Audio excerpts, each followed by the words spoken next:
If you're the type of person who FaceTimes their friend, goes on and on and on for an hour about what happened to you, what this guy said to you, what this girl did to you, and they're attentively listening and you're rambling and rambling and rambling and rambling, and then they start to talk about themselves and all of a sudden it's, ooh, my mom's calling, I gotta go. You're not a good friend. Hello and welcome to my very first YouTube video. In this video we're going to be talking all about how to be a better friend and how to find meaning and value in your friendships. So we live in a time where I feel like it's very, very hard to find genuine female friendships. You're always worried if the next girl is going to talk behind your back, if your friend is friends with somebody that you don't like, it's going to be fake, this and that, and it's like a lack of trust that we as women in high school, middle school, college, grown adults, we all feel this lack of trust that is the foundation you need to build a long-lasting friendship. My mom, she has friends, her same friends from elementary school. They live all across the world, all separately, but the foundation of their friendship was so strong that it's been able to last 40, 50 years. So step one is going to be acceptance. The harsh reality is you're probably not the best friend you can be. I know I've not. We all make mistakes. There's always been times where you're in the wrong, where you hurt your friend, where you just were not a good friend, where you were looking fake, you were looking like the snake, okay? You need to be able to just be like, okay, I made a mistake, I need to take a step back, I hurt my friend, this is what I did wrong. That's okay. But what's not okay is to just put the blame on everybody else, play the victim, and take absolutely no accountability. We all know those people who just, they make a mistake and then they learn nothing from it. I've made mistakes, I've hurt my friends, I've been a bad friend, and just had to swallow my pride and be like, yo, I'm sorry, I love you, I hurt you, I'm sorry, let me learn from this. That's how, you're always gonna have fights with your friends, but when you can accept what you did wrong, take accountability, and just apologize, that's gonna be what will make your friendships last forever. Yeah, accepting you're not a good friend, understanding what the bad habits you have that are bringing to a friendship. If you're bringing bad energy, if you're making those weird side comments, doing all that type of stuff, we all know what I'm talking about. You need to accept that. You need to realize that, and once you accept it, that's the first step. Then you're good. Acceptance is the first step. After that, it's about what you do, how you change, how you take the actions to become a better person, to become a better friend. So step 2 is going to be inner work. Do you love yourself? Do you really love yourself? Could you spend a day all by yourself? Do you go on dates with yourself? Can you take yourself to the movies? Can you take yourself out to a cafe? Why would anybody want to spend time with you when you can't even spend time with yourself? You can't be alone for 5 minutes. What makes you think that you can really maintain a friendship? You need to be confident in yourself and love yourself and forgive yourself before you can be confident in a friendship, love a friend, or forgive a friend. You accept and then you do the inner work. A lot of the time, we're so consumed with drama and with our friends because that's all we have. If you have hobbies, if you have a job, if you have other things to do, drama and overthinking every single interaction you had with your friend won't be an issue for you because you have your own things. You have other things to focus and keep you busy. When I was in middle school and I didn't do anything except play soccer, I wasn't working, I wasn't doing anything, when I would get into it with my friend, it would literally consume me. It would become everything. I had nothing going for myself. Everything was relying on friendship. So if I had one thing going on with my friendship, it was like my whole entire world was falling to pieces, and that's not okay. That's a weak mindset. That's embarrassing. That is literally so embarrassing. To have no relationship with yourself to where you get into it with a friend and you feel like your world is ending is crazy. At the end of the day, you can lose any friend. You don't need to be friends with anybody. You can lose any friend and know that you still have yourself at the end of the day. I don't need to be friends with anybody, bro. I have my friends, I love my friends, and of course I would never want to lose them. But if something happened, it's okay, I've got me. You need to have yourself. That's it. Worry about yourself. If you don't love yourself, no one's gonna love you. Nobody's gonna like you. Nobody's gonna want to spend time with you. You can tell when somebody doesn't love their self. They bring negative energy. They bring insecure energy. If you're a high-value woman, you're not gonna want to surround yourself. That's low-value women traits. You're not gonna want to surround yourself with a low-value woman whose whole entire life relies on her friends and her men. My whole entire life surrounds around me. If I'm confident with myself, if I'm secure with myself, everything else is just a bonus. And that's how you need to start viewing your life as well. Step number 3 is gonna have to be forgiveness. You need to forgive. Why is it that you can forgive your boyfriend over and over and over and over and over? He can do you dirty how many times over, but you get into it with your friend one time and you cut her off and she's weird, she's fake, she's this, she's that. It doesn't make any sense. I have my best friend, God bless her, my best friend, we've been friends since kindergarten. and I'm in grade 12. Do you think we haven't fought in between those times? She's done things to me that have really hurt me. I've done things to her that have really hurt her. But at the end of the day, we always apologize and we forgive. You need to be able to forgive yourself when you do something wrong. Like, you know that anxiety when you know you did something wrong and you know your friend is going to text you. You have that anxiety, but if you can apologize to your friend and forgive yourself, you guys are going to move past every time. If you sincerely apologize and you sincerely forgive yourself, you're going to move past every time. Everybody deserves to be forgiven, especially a girl over a man. Your best friend deserves a second chance. When I think about my friends, they hurt me one time, okay? It's a mistake. Like, I've never, like, if you do something too crazy, like, that's it. But if you do something, we're young. Like, we're young girls. Everybody makes mistakes. You need to be able to forgive your friends. You need to be able to forgive your man as well, but it's just like, put them on the same level. Why are you forgiving the guy that cheated on you? Why are you forgiving the guy that beats your ass, but you won't forgive your friend when she doesn't like your story? Then she's fake. Then she's done. It doesn't make any sense. If you don't genuinely forgive, and they have to earn your forgiveness, you know, that comes with the step number 1 and 2, like taking accountability and then working on yourself, like doing something wrong and being like, I'm sorry. I know what I did to you. I know how it made you feel. This is how I'm going to change. If your friend comes to you with that, there's no reason why you shouldn't be able to forgive your friend. There's no reason. And when I say forgive, I mean really forgive. Like, you're not bringing it up no more. You're not talking about it. Like, you forgive it and you let go. That's how you move forward. When you forgive someone, but it's not, you don't feel fulfilled. You don't really forgive them. You don't really believe them. It creates resentment throughout the friendship. Then every little thing they do, it starts to build on and build on and build on and build on, and then you just start resenting your friend. Forgive them the first time, forgive them once they apologize, and let it go. Put it in the past. Step number 4 is going to be to prioritize. You don't need to have, especially in high school, you don't need to have 20 friends. You don't need to have 10 friends. Have 2, 3, 4 friends that benefit you, they support you, they turn you into the best version of yourself, and prioritize them. Would you rather have 10 friends and it's all mediocre friendships, surface level, there's mistrust, there's all this type of envy, jealousy going around? Or would you rather have 3 genuine friendships, people that you really want to take into your future, people that are going to build you up, people that are going to support you? Would you rather put your energy into the 10 or the 3? The answer should be the 3. When I moved out of my city, you know, where I used to live, I had plenty of friends. I would talk to everybody every day. I wanted to be everybody's friend. I was a people pleaser, and that just brought me into drama. It brought me into hanging out with people, being surrounded by people who I don't align with. When I moved, I decided to prioritize 2 friends. I have 2 friends, and I focus on those friends. I care about those girls, and I put my energy into them. When I do something wrong, I can really realize, because I don't have all these friends in my ear, blah, blah, blah, blah.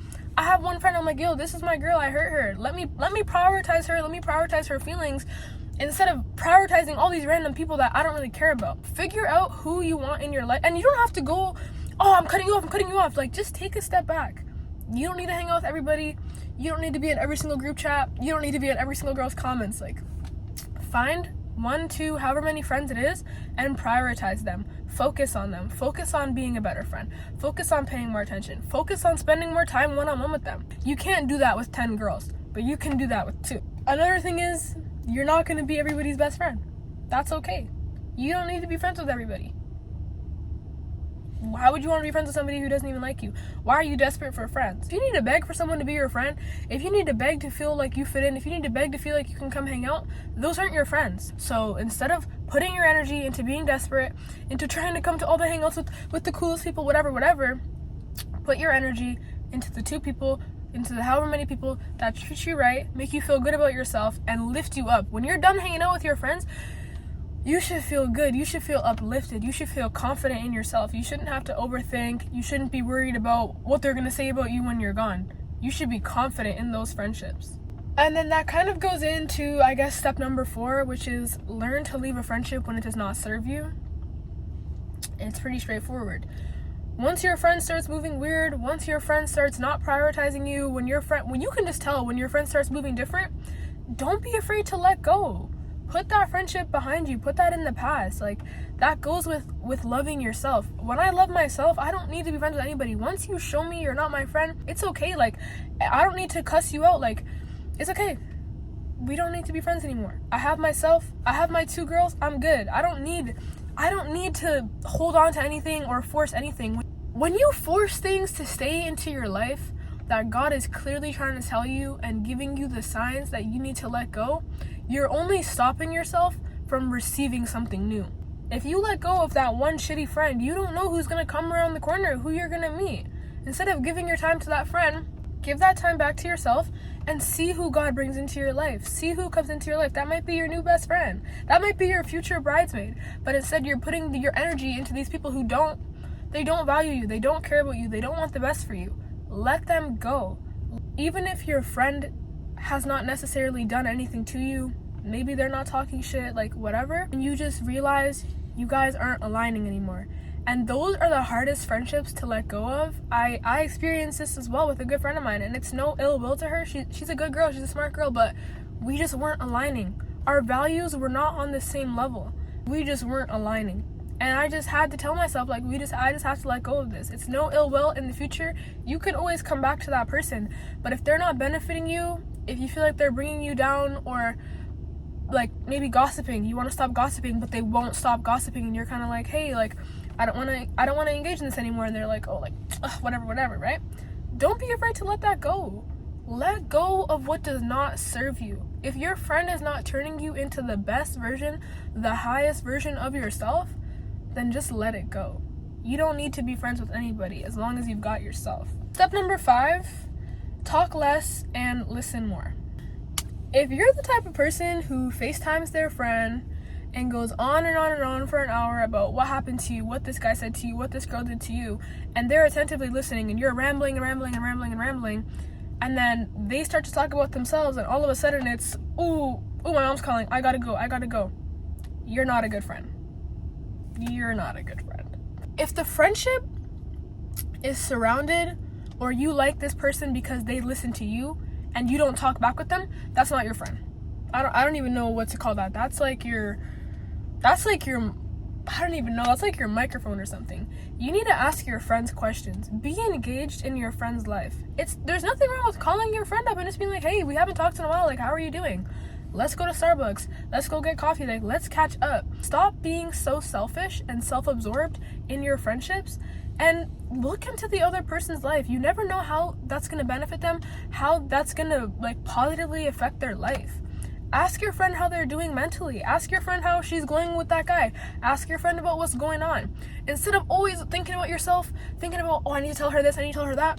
Take actual interest in other people's lives instead of yourself. I am guilty of this. It can be hard to realize in the moment when you're coming off as selfish, when you're coming off as conceited, and you're talking about yourself, but then your mind kind of goes blank when your friend starts talking.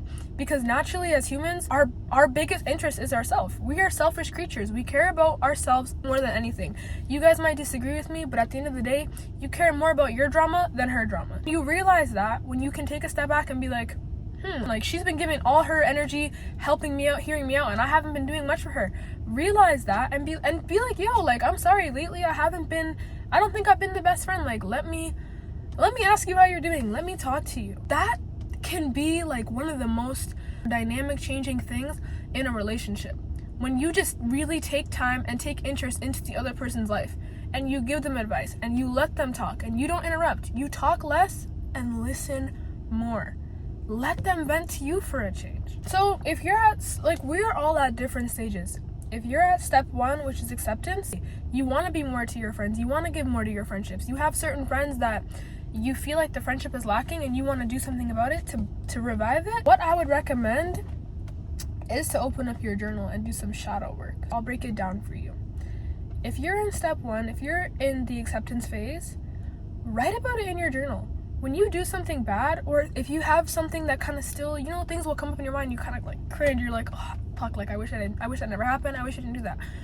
Write it out in your journal. Write what you did wrong. Write why you think you did that. If your friend told you a secret and you went and told someone else, write down, you know, what caused me to do that? Why did I betray my friend? Why did I feel like telling this person that? And how can I avoid it in the future?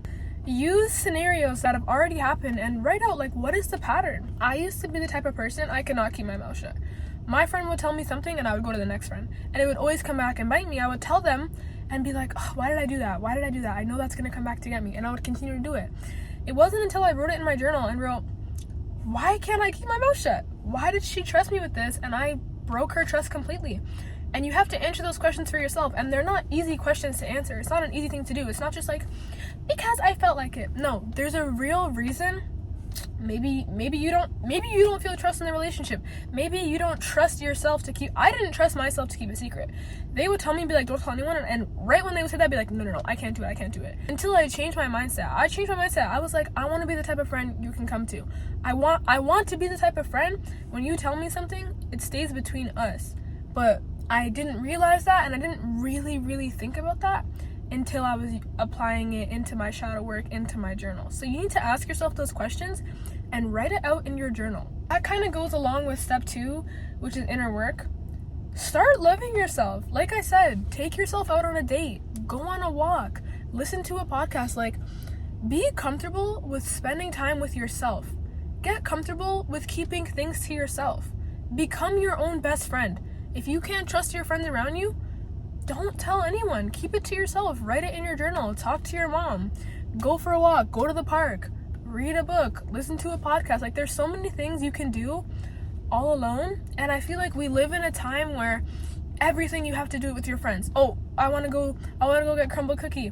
Gotta call this friend. Gotta call that friend. And I'm guilty of that as well. But it's like, take yourself on a date.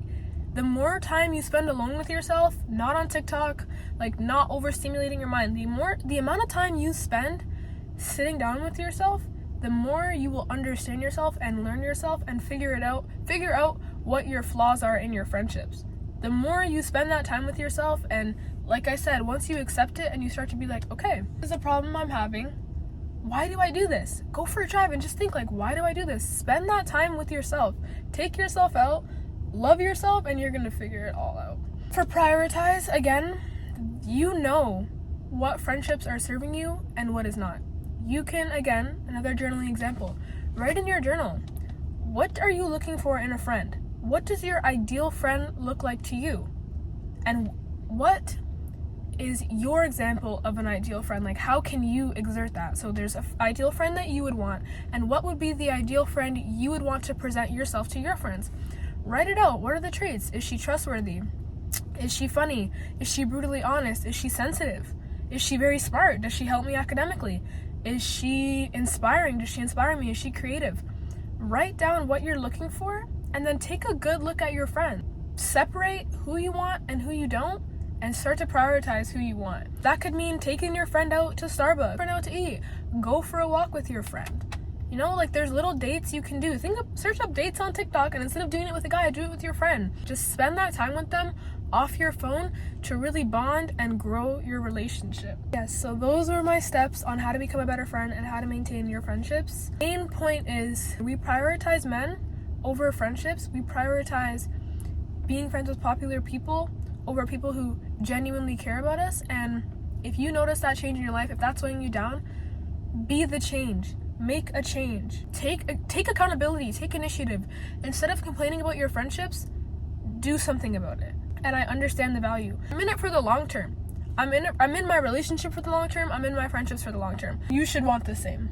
That's all I've got for you guys today. Thank you for tuning into my video. Please like and subscribe. And if you have any video recommendations, please put them in the comments so I can post. And yeah, thank you for tuning in.